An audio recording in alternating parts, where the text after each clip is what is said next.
Le plus gros plot twist de l'œuvre est là, je n'ai pas peur de le dire. Personne ne l'aurait deviné à 100%. Kat Paluk était derrière ou même devant tout cela depuis le début. La raison probable de tout ce changement, la conscience persistante du véritable Arthur, le mariage rouge, la rencontre prophétique dans la tour. Mais ce n'est pas tout, car on a aussi la réelle raison derrière la création de Camelot. Sans oublier ce sur quoi Lancelot et Tétis travailleraient en secret et les véritables rejetons du chaos. Bon, comme vous l'aurez deviné, on a réellement beaucoup à dire sur ces deux chapitres assez incroyables dans un sens et totalement what the fuck. Il faut absolument qu'on s'y mette de suite, sinon ça n'en finira jamais. Enfin, je vais peut-être être à jour dans les scans. Alors yo les bros, ici Big Manga, j'espère que vous allez bien car pour ma part ça va super. Aujourd'hui on se retrouve pour la review complète des chapitres 217 et 218 des 4 cavaliers de l'Apocalypse, le roi éternel et mariage rouge.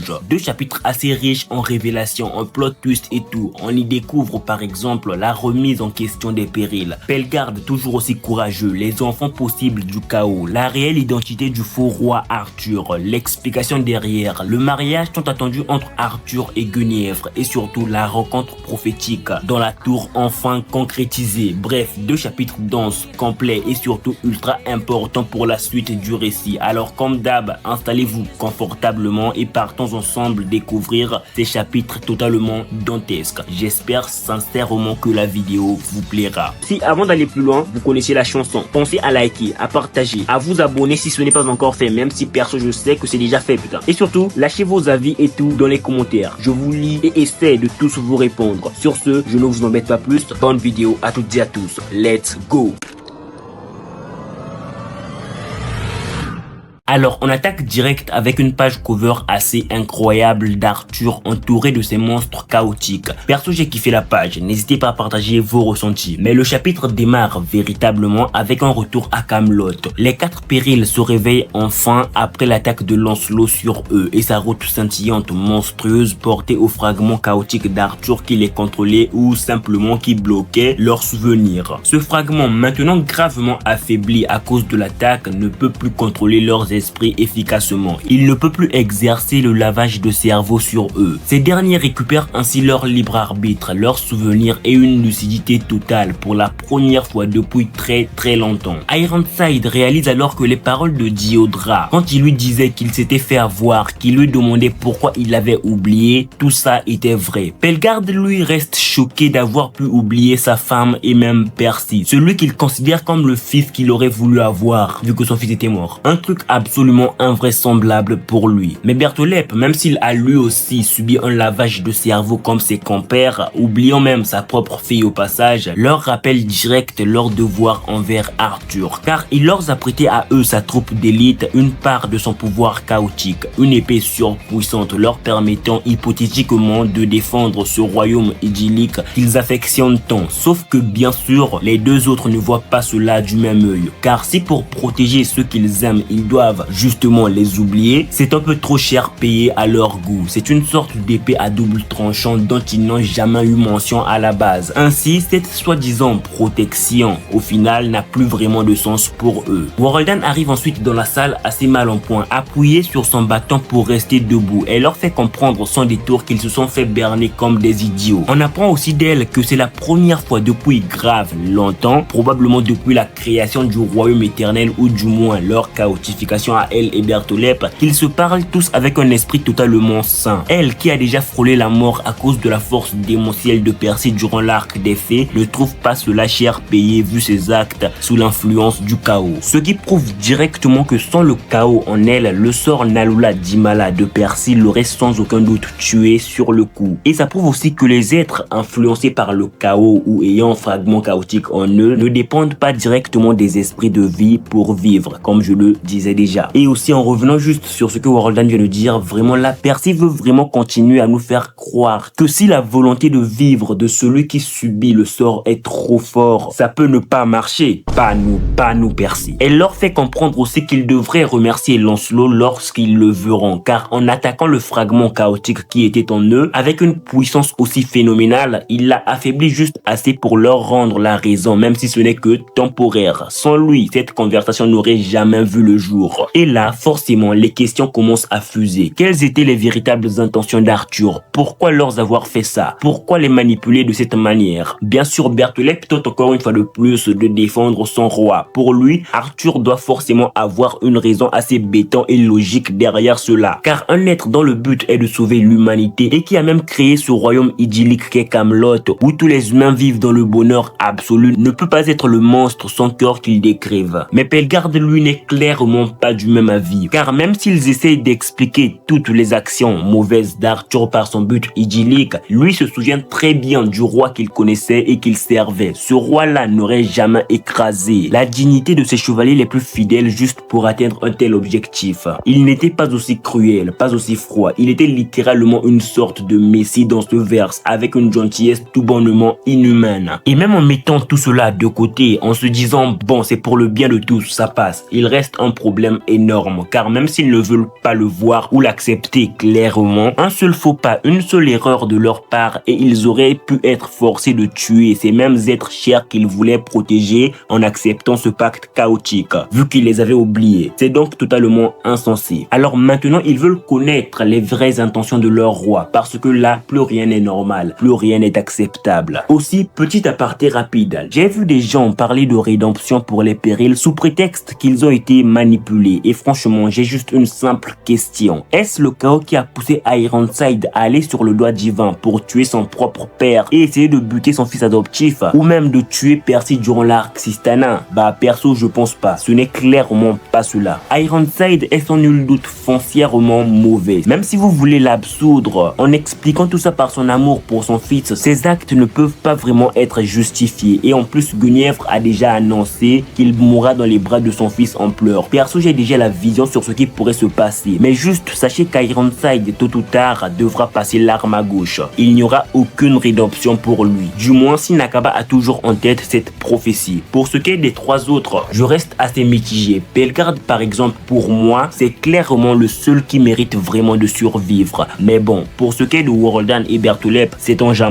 On ne connaît pas encore leur background. Ah si, on connaît pratiquement pour Berthollet. Et si c'est vraiment ça, alors peut-être qu'il pourrait survivre. Mais bref, continuons. On est ensuite transporté dans le palais royal où Arthur semble parler à quelqu'un qui ne veut absolument pas lui répondre. Puis on bascule directement dans une sorte de psyché d'Arthur, un espace intérieur où il discute littéralement avec la Dame du Lac. Et là, surprise totale pour tous, ce dernier introduit un terme complètement inattendu, car au lieu de se qualifier tous deux de création directe du chaos ou de la mère du chaos, Arthur qualifie la Dame du Lac de sœur. Oui, selon lui, ils seraient tous deux des enfants issus de la même mère, le chaos. Arthur va même jusqu'à dire que le nom de magie infinie conviendrait mieux à cette dernière parce que c'est littéralement ce qu'elle est ou simplement ce qu'elle représente, ce qui n'est pas du tout faux. Puis il lui demande de garder cette conversation secrète, surtout vis-à-vis de son hôte actuel, Lancelot. Bon, déjà pour ceux qui pensent que quand Arthur parle de mère commune avec la Dame du Lac, il fait référence à la mère du chaos ou juste Mama Hawk, permettez-moi d'en douter, mais bref, j'y reviendrai plus tard. Continuons. La Dame du Lac lui explique alors qu'il n'y a aucun problème concernant son hôte, car Lancelot ne s'occupe pratiquement jamais de ses affaires personnelles. Mais bien sûr, Arthur interprète cela non pas comme du respect, mais comme un simple manque d'intérêt total à son égard. Et selon Arthur, c'est plutôt logique, car la Dame du Lac est surtout l'incarnation pure du narcissisme absolu, extrêmement égocentrique, pathologique, égoïste et grave énervante malgré son air calme et gracieux. Évidemment, la Dame du Lac semble un peu le prendre mal, d'où sa réaction. Perso, si je devais donner un petit commentaire à tout cela, je dirais qu'Arthur vient parfaitement de la décrire. Il n'y a rien à enlever. C'est une narcissique de première catégorie. Arthur continue alors la conversation en disant qu'en termes humains, la seule personne capable de la supporter avec cette personnalité, c'est probablement lui, son frère. Il lui demande donc d'abandonner son hôte actuel pour venir lui prêter main forte à lui, son frère. Sauf que comme prévu, la Dame du Lac refuse net. Elle ne veut rien entendre, probablement parce que déjà de base, lorsqu'elle était seule, piégée dans sa dimension, personne n'est venu pour la libérer. Arthur ne s'est pas du tout présenté. Au moins là, elle a enfin trouvé quelqu'un capable de la supporter malgré sa personnalité unique. Une personne qui l'a littéralement libérée de ses chaînes. Quelqu'un qui a même pu raviver la flamme dans son cœur. Car on peut dire ce qu'on veut, mais d'après les mots de la Dame du Lac, elle kiffe Lancelot. Et donc pour elle, il n'y a aucune chance qu'elle s'associe à un incapable comme Arthur ou simplement qui vous savez. Bien sûr, pour l'amadouer un minimum, Kat Arthur fait le changement. Il dit vouloir maintenant conduire les humains, qui sont littéralement la création parfaite de leur mère, le chaos, vers le bonheur absolu grâce au royaume éternel qu'il a créé. Pour lui, la puissance infinie que la Dame du Lac détient est littéralement gâchée entre les mains d'un simple humain, Lancelot. Mais bien sûr, avant de continuer, revenons un instant sur ce terme de frère et sœur entre Arthur ou juste Kat si vous voulez, et la Dame du Lac, car bon, je ne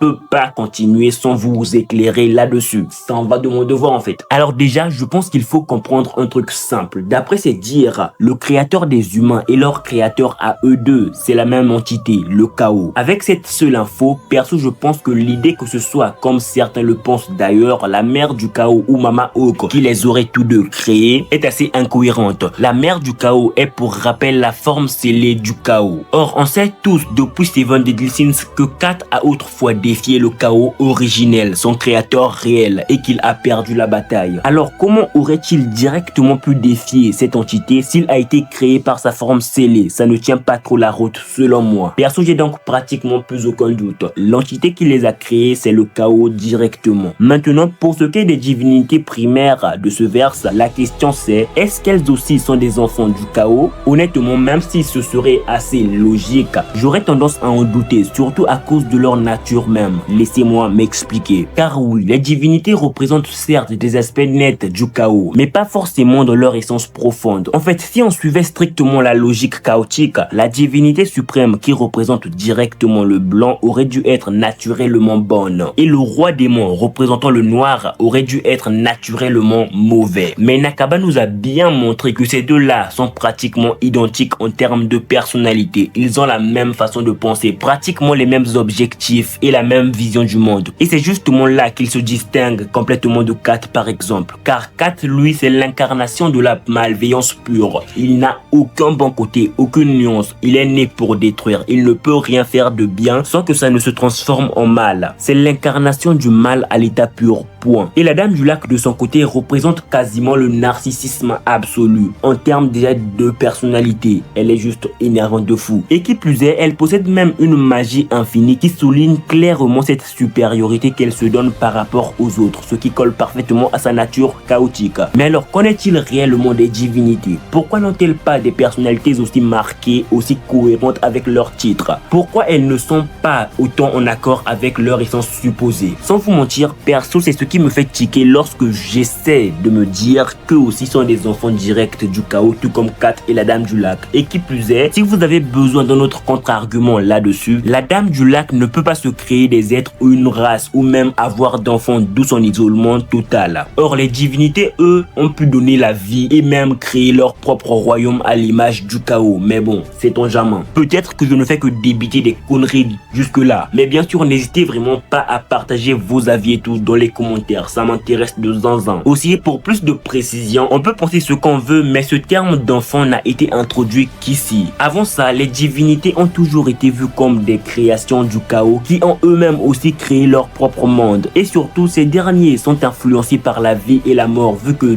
deux d'entre eux ont péri. Alors que Kat et la Dame du Lac, pas du tout. La vie et la mort, ils s'en balèquent. Mais bon, passons, l'avenir nous le dira. Donc, après ce beau discours d'Arthur, ou plutôt de Kat, sur son changement, la Dame du Lac n'est pas dupe une seconde. Elle ne cache bien sûr pas son étonnement, car même si ses défauts sautent aux yeux, le voir servir en tant que roi, surtout avec sa nature profonde, c'est juste fou pour elle. Et après l'avoir aspergé de son eau magique infinie, elle lui demande si lui, Kat Palug, le chat griffeur, la représentation ou l'incarnation même de la malveillance, est vraiment capable de servir en tant que roi. Et là, on voit Arthur commencer à prendre sa véritable forme sous l'effet de cette eau infinie. La Dame du Lac ajoute aussi quelque chose de crucial que Kat n'aurait jamais pu déduire. Elle n'a jamais donné son pouvoir à personne comme il le croit. C'est Lancelot qui le lui a pris de force, un truc que Kat lui-même serait incapable de faire selon elle. Bon, comme d'hab, pour ceux qui pensent que les paroles de la Dame du Lac signifient que Kat ne peut pas directement absorber le lac sans subir d'effets secondaires comme Lancelot, détrompez-vous. Car en réalité, ces paroles signifient simplement que Kat ne peut pas forcer la Dame du Lac à devenir son bidou comme l'a fait Lancelot, car Lancelot l'a littéralement forcé. En revanche, si elle décide décide d'elle-même d'entrer en lui, alors oui, ce serait probablement possible. D'où leur discussion où Kat lui demande de quitter son hôte pour venir lui prêter main forte. Et ça prouve aussi une chose importante que certains refusaient d'admettre simplement parce qu'ils voulaient que Lancelot soit nerf ou qu'Arthur le manipule. Être une création ou un enfant du chaos ne signifie pas automatiquement pouvoir être manipulable par le chaos. Ce n'est pas parce que la Dame du Lac est une création du chaos que Kat, en possession du pouvoir du chaos, peut la forcer à faire quelque chose qu'elle ne veut pas faire. Ils ont leur libre arbitre. Pour preuve, Kat s'est littéralement confrontée à son créateur. Et pour la nuance, les périls peuvent être contrôlés non pas parce que Kat leur a directement donné un fragment du chaos, mais parce qu'il les a fait pactiser avec le chaos avant cela, avec leur propre aval. Ce pacte est probablement la raison de leur lavage de cerveau. En acceptant le boost de puissance d'eux-mêmes, sans le savoir, ils ont aussi accepté d'avoir l'esprit nettoyé par le chaos. Et maintenant, question importante, la Dame du Lac peut-elle réellement quitter Lancelot d'elle-même si elle le souhaite? Car bon, si on voit bien, c'est littéralement ce que cette discussion entre eux semble sous-entendre. Perso, j'ai de sérieux doutes là-dessus, car elle dit elle-même que Lancelot a pris sa magie infinie de force. Mais bon, c'est en jamais, Bilek. On a donc la Dame du Lac qui conseille à Kat de profiter au maximum de son rôle de roi tant qu'il le peut, même s'il montre déjà des faiblesses flagrantes en tant que souverain. Et surtout vu qu'au temps chaotique, il ne pouvait pas être souverain en fait. Kat est alors entièrement englouti par le lac et se réveille avec l'apparence d'Arthur en sueur dans son palais. Bien sûr, il jure de se venger de la Dame du Lac tôt ou tard pour cet affront à son égard. Mais à sa grande surprise, il entend une voix lui demandant avec qui il parlait à l'instant. Il se rend compte que ce sont les 4 périls et est étonné de les voir debout tout en voulant savoir pourquoi ils ont ces affreuses mines. Il leur conseille au passage de vraiment se reposer, surtout s'ils veulent repartir au charbon maintenant. Maintenant, il n'y a pas de charbon, ils doivent rester pour se reposer. Et là, tout à coup, il lui pose une question qui le surprend un minimum. Quelle est sa véritable nature? Kat semble ne pas trop comprendre, jusqu'à ce que Pellegarde, sans doute le plus courageux des périls, lui demande simplement, sans trembler, es-tu vraiment le roi Arthur, souverain de Camelot? Et là, grande surprise les bros, Kat n'acquiesce pas. Il leur demande simplement si c'est vraiment important pour eux de le savoir, surtout si leur objectif commun est le salut de l'humanité. Tout commence et se termine là, ils n'ont pas besoin d'en savoir plus. Il leur rappelle aussi pourquoi ils le servent encore, le bonheur de la femme de Pellegarde, la survie de Diodra pour Ironside et la survie d'Izzy pour Bertholep. Perso, je me suis toujours demandé pourquoi Bertholep servait Camelot après tout ça, mais on vient d'avoir la réponse, car tout comme pour Ironside, quelque chose a dû arriver à Izzy. Maintenant, est-ce qu'elle est morte ou était à l'article de la mort comme Diodra avant la venue de Bertholep et elle à Camelot? C'est en jamais. Et enfin pour Waroldan, à la surprise générale, c'est pour la survie de sa sous-espèce créée il y a longtemps par elle, par une magie ancienne, les hommes lézards. Ce qui est un peu surprenant et assez cohérent aussi. Maintenant, je me demande perso ce que fait Camelot pour cette sous-espèce. Et je suis aussi un peu dégoûté par ce rôle que vient de prendre Waroldan dans l'intrigue. Car si avant elle était la plus mystérieuse des périls, là elle vient juste de passer en second plan de fou. Mais attendez de voir la suite bien sûr. Revenons du coup au chapitre. Alors en reprenant peu à peu sa véritable apparence, Kat leur fait savoir que tous ses souhaits minces, ridicules, sont pratiquement insignifiants pour lui. Mais c'est normal venant de les humains. Il leur promet qu'il les emmènera tous au sommet du bonheur, eux les humains. Et là les périls sont horrifiés par cette image de leur roi devant eux. Et après avoir presque pleinement retrouvé sa véritable forme, il ajoute avec un sourire malicieux, ensuite,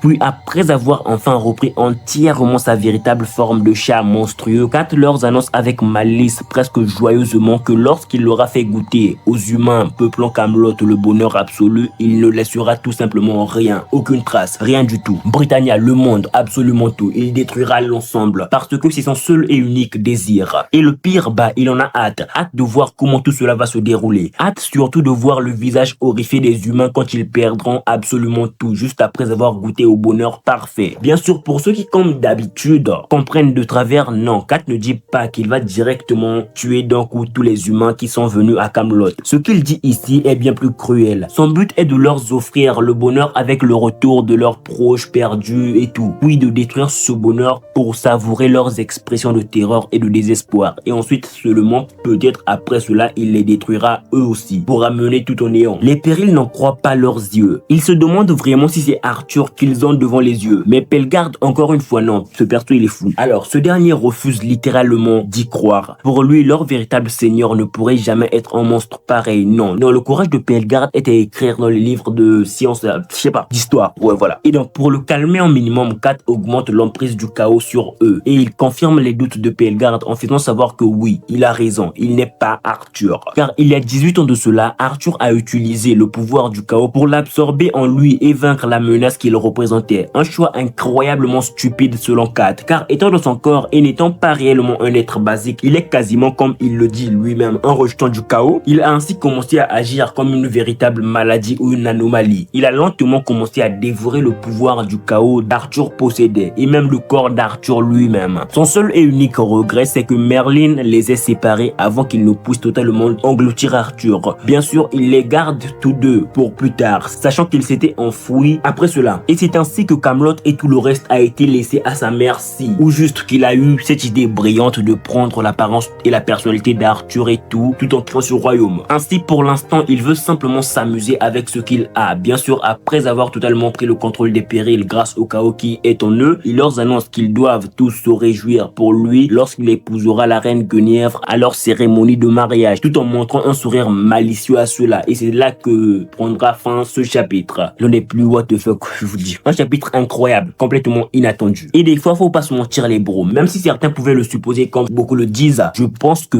personne n'aurait pu affirmer à 100% que c'était Kat depuis le début. Il a réussi à tous nous tromper, que ce soit le verse, nous lecteurs. C'est grandement notable en fait. Il a joué son rôle d'Arthur à la perfection. J'espère juste que par la suite, Nakaba ne nous fera pas croire que tout le monde savait que ce n'était pas Arthur, surtout avec son combat contre Meliodas durant l'arc lyonnais. L'idée qu'il ait pu tromper tout le monde est pour moi la plus logique actuellement, même si Lancelot pourrait tout savoir grâce à la Dame du Lac en lui. Bien sûr, avant de passer aux explications et interprétations personnelles que je vais proposer par la suite pour que vous compreniez tout ça, passons d'abord à la revue du chapitre 218, un chapitre assez court dans l'ensemble, mais comme d'habitude, il y a beaucoup à dire. Alors le chapitre s'ouvre sur Camelot en pleine effervescence avec l'annonce officielle du mariage d'Arthur et de Guenièvre. Toute la capitale est en ébullition. L'événement est célébré comme quelque chose d'historique, car c'est quand même le mariage du roi qui a créé ce royaume idyllique et de la reine qui peut voir l'avenir. Un matching parfait. On découvre ensuite un personnage assez mystérieux qui s'approche de plusieurs habitants. Il se présente comme un serviteur de Camelot, venu distribuer des présents offerts par le roi à l'occasion de son mariage prévu pour le lendemain. Il leur remet alors des sortes d'amulettes tout en leur expliquant que celles-ci sont destinées à protéger le peuple de Camelot et leur recommande même de les garder sur eux en permanence. Après cela, il se dirige vers la prison du royaume. Mais là-bas, il est immédiatement repoussé. Les personnes qu'il rencontre lui font clairement comprendre qu'ils ne veulent rien venant d'un serviteur d'Arthur. Et c'est à ce moment-là que le personnage précise quelque chose d'important. Il explique qu'il n'a aucun lien de près ou de loin avec Camelot. Il n'est aucunement un serviteur d'Arthur. Il ajoute ensuite que ces amulettes ne sont pas seulement pour la protection du peuple, mais surtout pour la protection de leur fille bien-aimée Guenièvre. Et là, révélation importante, les personnes avec qui il parle sont les parents biologiques de Guenièvre, enfermés par Arthur. Ces derniers sont évidemment très surpris de l'entendre parler d'elle comme étant leur fille et lui demandent alors qui est-elle réellement pour lui. Une question qui semble le laisser un instant sans voix, presque déstabilisé. Pour ceux qui veulent connaître sa véritable identité, ne vous inquiétez pas, je connais.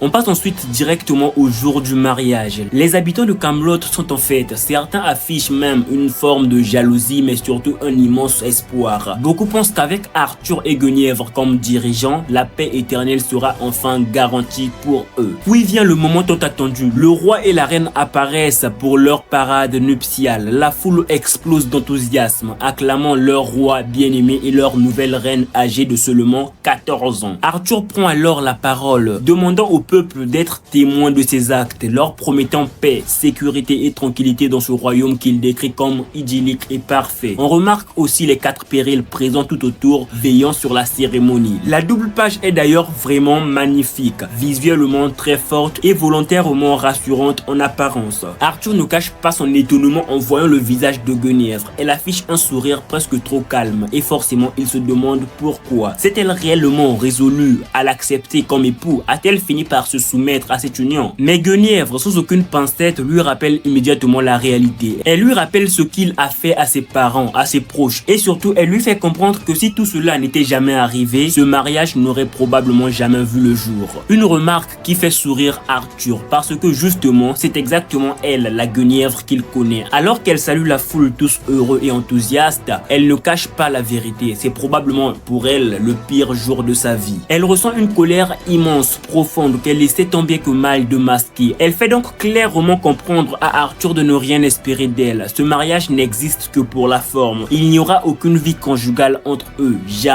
Pour la taquiner ou plutôt pour provoquer, Arthur pose alors un doigt sur son épaule avec un sourire faussement léger, lui faisant remarquer que ce n'était pas si grave que ça après tout, puisqu'il est désormais son mari. Mais Guenièvre, avec un sourire belliqueux je dirais, le regarde et lui répond simplement que la prochaine fois qu'il la touche encore, elle mourra, ou juste elle meurt. Et comme on pouvait s'y attendre, pour Arthur, cette réaction de sa part est au contraire une confirmation, la preuve directe qu'il a fait le bon choix. À ses yeux, Guenièvre est une femme digne de lui, et selon lui, ils formeront probablement un très bon couple. On a ensuite une petite scène avec Guenièvre observant les habitants et un petit passage sur ce mystérieux personnage aperçu au début du chapitre, qui observe lui aussi les deux souverains en plein vol. Encore une fois, pour ceux qui n'ont pas encore compris qui est vraiment ce perso, ne vous inquiétez pas, j'en parlerai un peu plus tard. Alors après la cérémonie, on est ensuite transporté dans la tour où Guenièvre passe la majorité de son temps, une tour qui ressemble bien plus à une prison qu'à une résidence royale. Arthur tente de lui faire croire que tout cela est fait pour son bien à elle, mais Guenièvre n'est pas dupe une seconde. Elle comprend parfaitement le subterfuge, il ne fait pas ça pour elle, il agit uniquement pour lui-même et pour ce qu'il considère être le bien de son royaume. Arthur lui fait alors clairement comprendre une chose, elle ne pourra retrouver la liberté que lorsqu'il aura définitivement éliminé les 7 péchés capitaux et les 4 cavaliers de l'Apocalypse. Il lui propose donc un deal. Si Guenièvre souhaite être libre maintenant, si elle souhaite revoir ses proches, alors elle n'a qu'à lui offrir une prédiction définitive, une vision capable de mettre un terme à cette guerre qu'il considère comme interminable. Mais en voyant le visage fermé et dégoûté de Guenièvre, Arthur tente presque maladroitement de lui remonter le moral. Il s'approche et essaie de lui donner un tendre baiser. Évidemment, cela se passe exactement comme on pouvait s'y attendre. Guenièvre lui mord violemment le doigt, le repoussant avec dégoût, lui faisant comprendre qu'il la répugne grandement et lui rappelant mot pour mot ce qu'elle lui avait déjà dit durant la parade nuptiale. C'est à ce moment-là qu'Arthur change de ton, son visage devient plus sérieux, plus froid. Il lui rappelle alors calmement que si elle voulait vraiment mourir, c'était précisément le moment idéal, puisqu'il vient littéralement de la toucher de nouveau. Mais dans sa grande bonté, il ajoute qu'elle ne mourra pas seule. Après sa mort, il tuera tous ses proches encore enfermés et les enterrera près de sa tombe. Guenièvre, elle, est évidemment totalement déconcertée. Arthur, lui, se contente de lui rappeler la réalité. Tout ce qu'elle possède aujourd'hui, ses vêtements élégants, ses pierres précieuses, ses meilleurs repas, tout cela, elle le doit uniquement à lui. Tout ce qu'elle désire, il peut le lui offrir. Et c'est alors que Guenièvre, prise d'un sursaut, lui répond enfin ce qu'elle veut réellement. Elle ne demande ni richesse, ni confort. Tout ce qu'elle veut, c'est la liberté, pour pouvoir passer du temps avec ceux qui lui sont chers, son père, sa mère. Et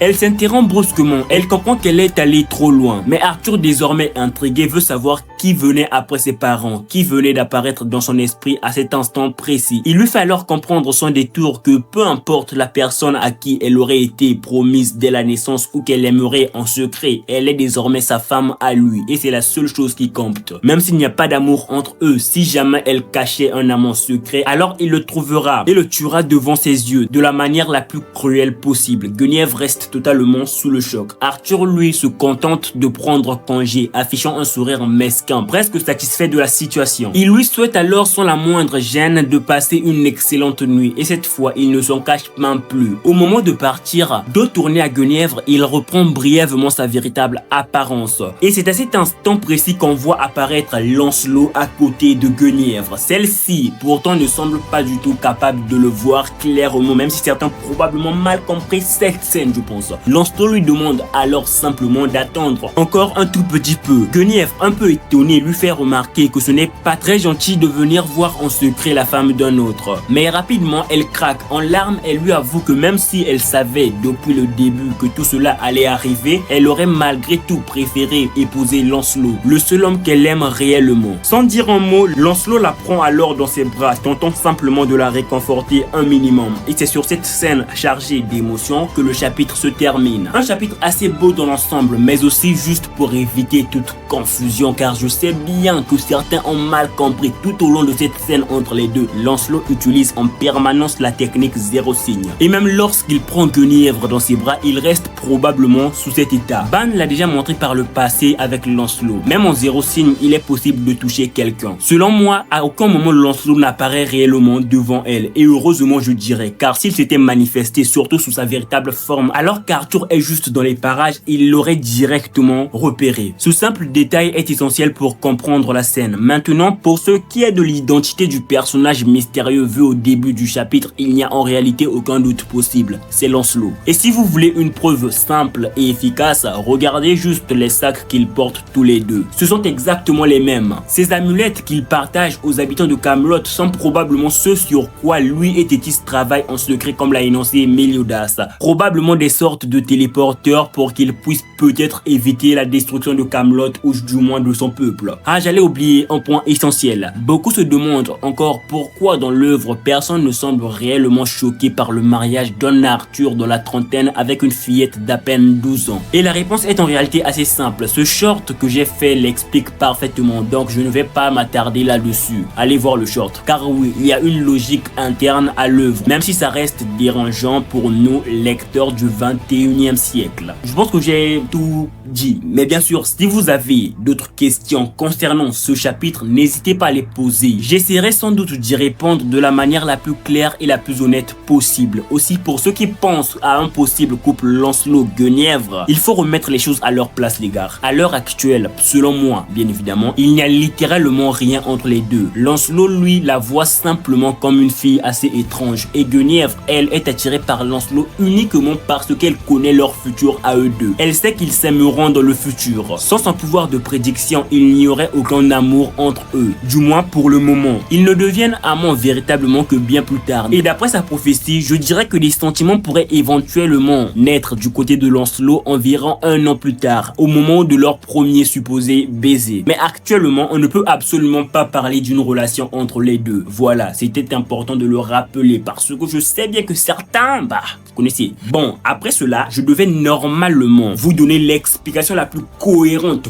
possible sur ce qu'on a eu dans le chapitre 217 avec 4 Palook apparaissant. Mais comme vous pouvez déjà le constater vous-même, la vidéo est déjà assez longue, les bros. Ce sera donc chaud pour le montage. Déjà, cette partie, déjà, elle est chaude pour monter, putain. Et vu que l'explication, elle est un peu longue aussi, car vraiment, je devais tout rendre cohérent et tout, alors je compte donc en faire une vidéo dédiée sous peu. Restez branchés. Ouais, je sais que mes promesses ne valent pas trop, mais bon, je vous dis, restez branchés. J'espère que la vidéo vous plaira et que cette vidéo aussi vous a plu. Au moins, point important, là, ce qui est sûr, c'est que l'écriture est déjà en cours de la vidéo que je sortirai bientôt. Vu que là, j'avais écrit une certaine partie pour cette vidéo que je n'ai pas pu faire. Et en gros, pour vous faire un résumé rapide de tout cela, de tout ce qui sera dit dans cette vidéo, il y a certes des incohérences à cette révélation incroyablement inattendue, mais il y a bien plus de cohérence que d'incohérence. Mais juste patientez les bros. La vidéo finira par sortir sur la chaîne. Abonnez-vous. N'hésitez donc pas à partager vos avis, vos théories et tout sur ce chapitre dans les commentaires. Même si bon, globalement, le chapitre 217 des 4 cavaliers de la... Non. Bon, vu que j'ai un peu la flemme de fou, pas de résumé rapide et tout pour tout cela. J'ai la flemme, putain. Et donc, globalement, voilà tout pour cette vidéo. Comme d'habitude, j'espère qu'elle vous a plu, car ce fut un réel plaisir pour moi, encore une fois de plus, de la préparer et de la partager avec vous. Même si vous connaissez maintenant avec le temps, ce qui n'a pas du tout été plaisant à faire pour moi. Pour le soutien, vous connaissez la chanson. Exposez les likes, partagez la vidéo et surtout abonnez-vous si ce n'est pas encore fait. Ça fait vraiment plaisir et ça aide énormément pour l'agrandissement de la chaîne. Ça donne un petit boost au moral en fait. N'hésitez pas aussi à balancer vos théories, vos questions, vos avis et tout sur ce chapitre et tout dans les commentaires. Je lis tout et j'essaie toujours de tous vous répondre. C'est aussi grâce à ça que la chaîne est mieux référencée. Sur ce, je ne vous retiens pas plus longtemps. Portez-vous très bien jusqu'à la sortie des prochaines vidéos dédiées au manga ou peut-être même à d'autres œuvres. Bonne continuation à toutes et à tous. Peace les bros.